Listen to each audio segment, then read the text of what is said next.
الان 3 هفته است دارم میرم. شما امروز به من میگی من نقص مدرک دارم؟ خدا وکیلی نمیدونم چرا همه شما که برمیگردید فکر میکنید اینجا بی‌قانونیه. عمو منم حامد. مامانتینا تایی کوچه ما نشسته.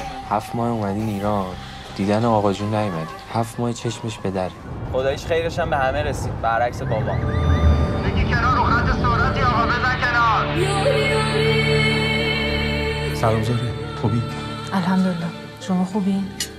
بچه‌های خوبی داری، قدرشون رو بدی. خدا از گناهشون بگذره. آقا جون رفت.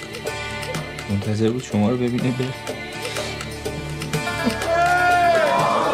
نمیگی ما کیف میکنیم داداش داریم.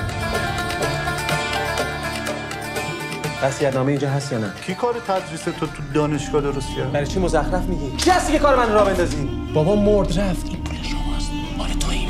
این پول حرومه. الان به من گفت میخواد سفرشو بندازه عقب. شک کرده دیگه.